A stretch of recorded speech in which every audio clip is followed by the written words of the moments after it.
Hi guys, this is Justin back with an engineer's perspective, and today I'll be talking about who is the Free series made for.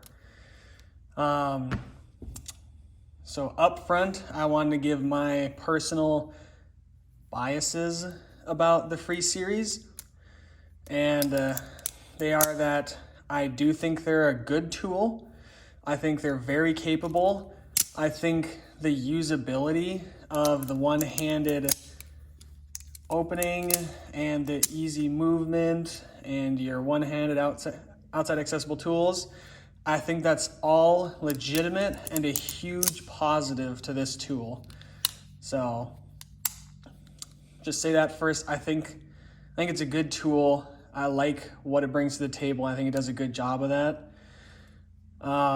But I do think that it's probably more expensive than it ought to be.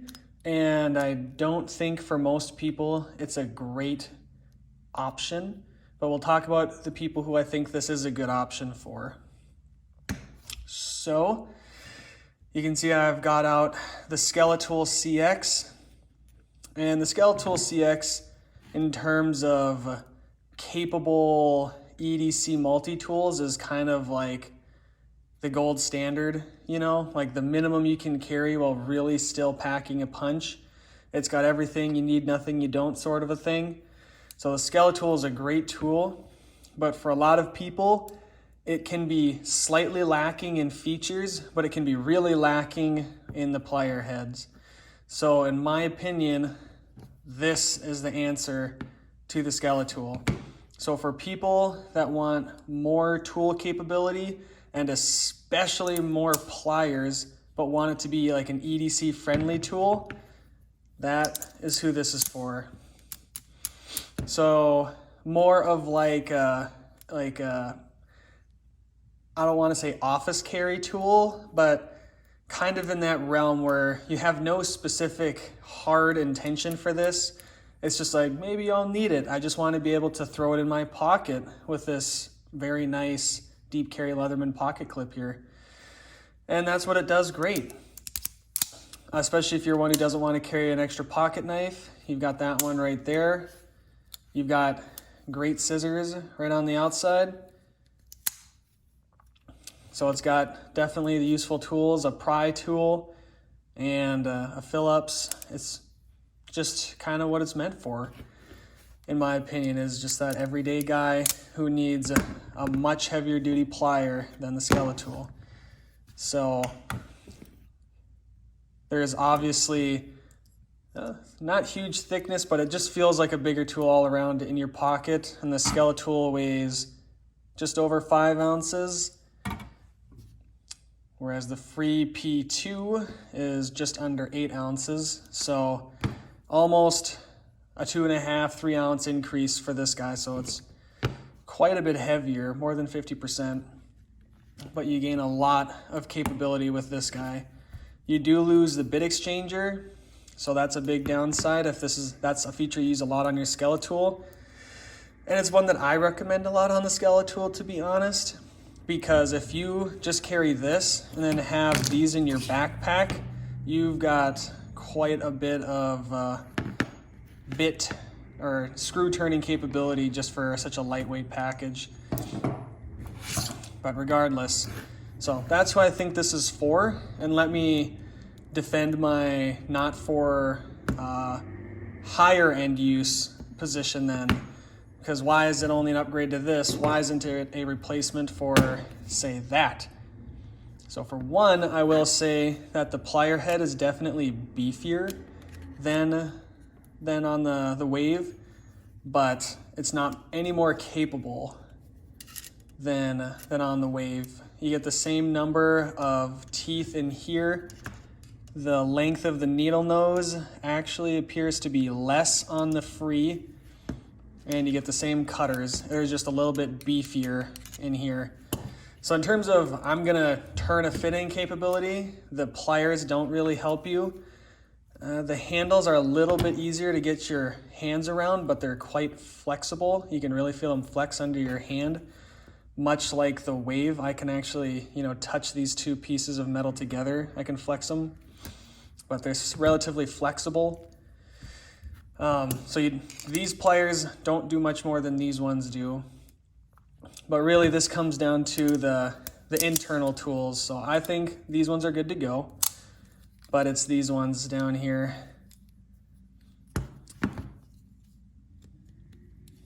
So it's nice to have that reach, but this Phillips is just okay, but it's just not great. A two-dimensional Phillips, in my opinion, cannot be so polished. You know, if you buy a bit kit, there you go, I've got one right here. These bits are not polished, and you'll often buy, so that's not polished, that's matte, and you'll buy ones that have like a black coating on them because that additional friction that you get in there matters for slipping out. And you're gonna run into that with this. And when you've got a two-dimensional bit like this, it's A-coated, so there's more friction. But also, if you ruin this, is you can take it out, toss it, and then get a new replacement. Whereas if you muck up this one on a screw, you have to send the whole tool in. So if you're gonna go with a substandard Phillips because it's polished and two-dimensional, and then it's fixed like this, it's just, you're gonna ruin it. This one has been replaced. So that's one reason, is this is just not adequate for harder use applications. And then the flat driving capability, you see how thin all of these ones are? And once again, polished. Shouldn't be polished. And they're very rounded in a lot of places. But do you see that thickness difference there? See how they're all super thin, polished. They do have sharp edges where they definitely need them. So they're a lot more fragile. And I personally don't think this is the proper can opener for this. This is good on like a Victorinox. Actually, you've got a big guy over here because this will turn a Phillips, but you already have a two-dimensional Phillips right over here. If I can get the dang thing out. We already looked at it. Holy smokes. But yeah, you already got a two-dimensional Phillips. You don't need that capability in this. So it should be the hook style, not this. So it's polished. The file is god-awful on this. Near worthless. You know, if it was longer and wider, at least you could use it. But the cut pattern and the size of it make it almost useless. And here's the comparison that a lot of people draw that is fairly insulting, but not totally off basis. But they say it has wingman tools. And I'm gonna be straight up with you, it kind of is like a locking wingman. You know, does that look familiar? There you go. Here's this file. Does that look familiar?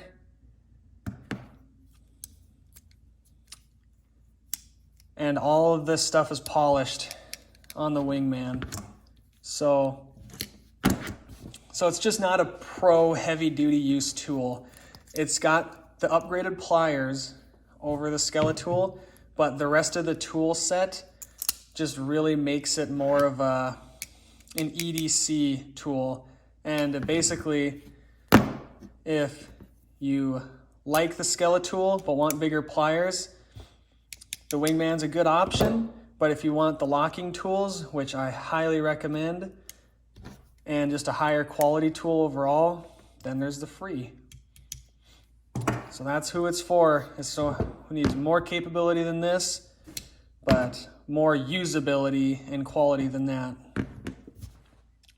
But for a electrician or people of that nature, I say stick to the Wave, stick to the Super Tool 300, the rebar, all those. So that's all I've got. I do love carrying this tool as an upgrade to this when I know I'm going to be getting into it more. So That's how I use this tool. That's how I recommend you use it too. All right, thanks everybody. Have a good one. Bye.